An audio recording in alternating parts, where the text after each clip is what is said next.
मैं अभी जमुई मुख्यालय में राष्ट्रीय जनता दल के प्रधान कार्यालय में मौजूद हूं और यहां पे राष्ट्रीय जनता दल के 3 विधानसभा क्षेत्र के उम्मीदवार आज नामांकन दाखिल किए हैं। चकाई से सावित्री देवी, झाझा से जयप्रकाश नारायण यादव और जमुई से शमशाद आलम। तो आज प्रधान कार्यालय में यहाँ हजारों की संख्या में समर्थक पहुंचे हुए हैं और क्या मुद्दा है इस बार कैसे हर सीट पर अपना चुनाव को जीत पाएंगे, अपने कैंडिडेट को जिता पाएंगे। मैं यहाँ से समर्थकों से बात करना चाहूँगा। क्या नाम हुआ आपका? मेरा नाम हुआ रईस अख्तर। कौन सा विधानसभा? और मैं चका विधानसभा से बिलोंग करता हूँ और मैं राष्ट्रीय जनता दल का जिला महासचिव हूँ।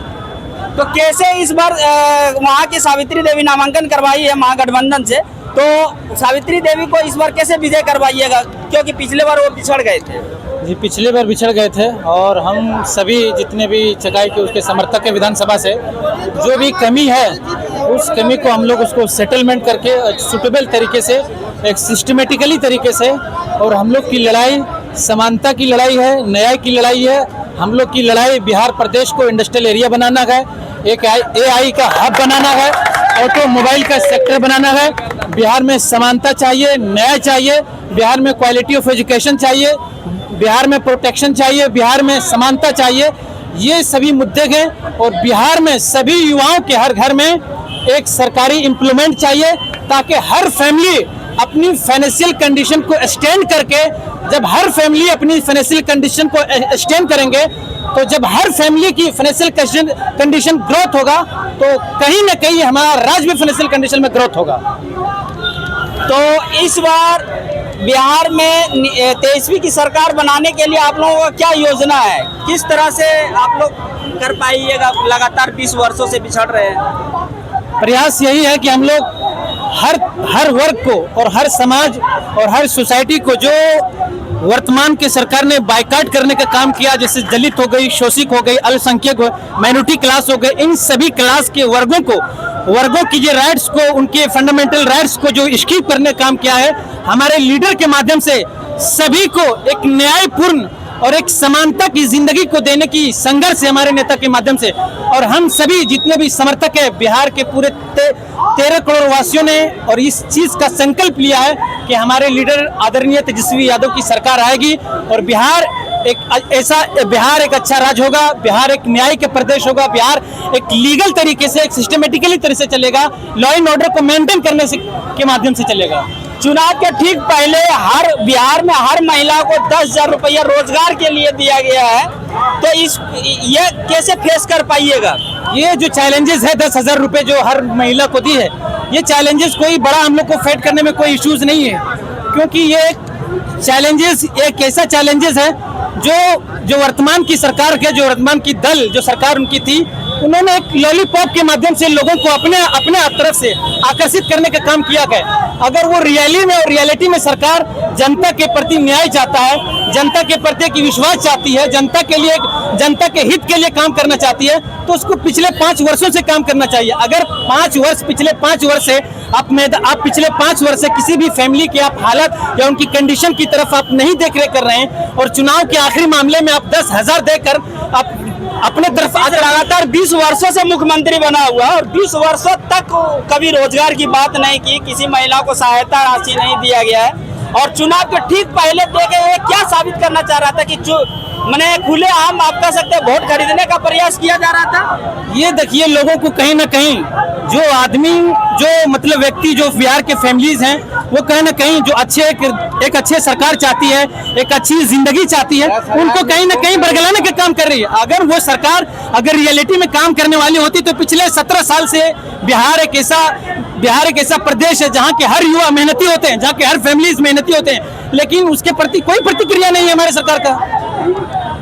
लगातार 20 वर्षों से नीतीश की सरकार है, लेकिन जब भी प्रधानमंत्री NDA के नरेंद्र मोदी आते हैं या बिहार में कोई भी राजनीति होती है तो जंगल राज मतलब 90 की दशक को याद दिलाता है। तो क्या 90 की दशक में जो अपराध हो रहा था क्या अभी नहीं हो रहा? उससे ज्यादा कहीं अपराध हो रहा है।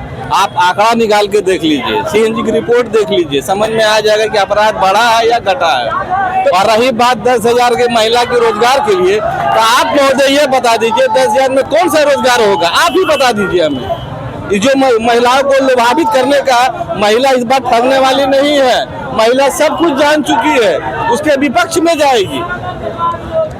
तो ये जो जंगल राज का वो लोग कह रहा है, ये क्या मंगल राज है? अभी भी तो लूट हत्या लगातार हो रहा है बिहार में। बिल्कुल बिल्कुल हो रहा है, ग्राफ बढ़ता जा रहा है दिन ब दिन। आप पत्रकार हैं, आप खुद इस चीज को समझ रहे हैं कि दिन ब दिन जो ग्राफ बढ़ता ही जा रहा है। भ्रष्टाचार, महंगाई, शिक्षा पर क्या आप लोगों का प्लान है? भ्रष्टाचार देखिए, बिहार में सरकार बदलेगी, सबसे पहला काम है युवाओं को रोजगार देना है, शिक्षा पर ध्यान देना, व्यवस्था सही होनी है। सबसे पहला नीति यही रहेगा बिहार सरकार की। अभी थाना हो, कचहरी हो या ब्लॉक लेवल पर कोई भी कार्यालय में आप जाते तो भ्रष्टाचार चरम सीमा पर, बिना पैसा दिए हुए एक इंदिरा आवास गरीबों का नहीं मिल पाता है। तो इसको आप लोग कैसे खत्म कर पाएंगे? इसको कैसे खत्म कर पाएंगे? खत्म करने का तरीका है कि जो है कि जो कैंडिडेट है उस पर दबाव बनाया जाएगा, किसी एक भी महिला से पैसा नहीं लिया जाए और काम किया जाए। हमारी सरकार हमेशा ईमानदारी से काम करते रहेगी। देखिए, मेरा कहने का मतलब ये है, अगर किसी के पिछले कार्यकाल को, उसका पिछले कार्यकाल को आगे कार्यकाल का आकलन करना ये सही नहीं है। देखिए, अभी आप बिहार के हर ब्लॉक है या तो फिर वो जितने भी है अनुमंडल पदाधिकारी या जिला स्तर है, हर जगह करप्शन और स्पेकुलेशन बहुत ज्यादा पीक पर है। हमारी सरकार की ये प्रॉमिस है, हमारी सरकार आने ही से सभी को ब्लॉक में सम्मान, उनकी मान, उसकी गरिमा, उसकी रिस्पेक्ट, उसके ऑनरेबल को ख्याल किया जाएगा। और हर छोटी छोटी समस्याएं जो ब्लॉक स्तर पर है, अनुमंडल स्तर पर है, अभी हमारे इतने जो अनलीगल तरीके से अंडर ट्रायल्स जो कैदी है, वो कई ऐसे कैदी है जिन पर कोई इलीगल तरीके से कोई उसका वारंट नहीं है, अभी वो अंडर ट्रायल्स हो रहे हैं। और ये बिहार पर व्यापक रूप से हर जेलों में गए। हमारे नेता प्रतिपक्ष जब सत्ता में आएंगे तो इन सभी जो अंडर ट्रायल्स कैदी है उन सभी को न्याय मिलेगा, उन सभी को समानता मिलेगा। और हर ब्लॉक स्तर पर जितने भी करप्शन है, ब्राबी है, सभी को खत्म करने का काम करेगा। और एक बिहार प्रदेश एक AI हब का प्रदेश होगा, एक इंडस्ट्रियल एरिया होगा। आज हमारे और आपके सामने दिवाली से फेस्टिवल कंटिन्यू हो रहे हैं। सभी बिहार वासियों की ये चाहत होती है कि हम अपनी फेस्टिवल को अपने फैमिली के साथ मनाएं, लेकिन आज ये अफसोस की बात है और ये बहुत आश्चर्य बात है कि बिहार जैसे प्रदेश में इंडस्ट्रियल एरिया ना होने के आधार पर हमारे युवा प्रदेश जाते हैं और प्रदेश जाने के आधार पर अपनी फैमिली के बीच में फेस्टिवल को सेलिब्रेट नहीं कर पाते हैं। ये एक समस्या है, बहुत बड़ी समस्या है। और हमारे आदरणीय नेता तेजस्वी यादव ने इस चीज का संकल्प लिया है कि आने वाली सरकार जब आएगी, लोगों को रोजगार मिलेगा, तो आने वाले साल सब फैमिली अपने ईद हो, त्योहार हो, बकरीद हो, दिवाली हो, दशहरा हो, सब अपने फैमिली के साथ सेलिब्रेट करने का काम करेंगे। तो अभी शुरू रहते कि इनका साफ कहना है कि रोजगार, शिक्षा, स्वास्थ्य पर तेजस्वी की सरकार जब बनती है तो उस पर काम किया जाएगा, भ्रष्टाचार पर रोक होगा, भ्रष्टाचारी पकड़े जाएंगे, उस पर कार्रवाई होगी। तो आप आरजेडी के महागठबंधन के बारे में क्या कुछ सोचते हैं, इस बार किसकी सरकार बनेगी? कमेंट बॉक्स में अपना राय जरूर दें। धन्यवाद।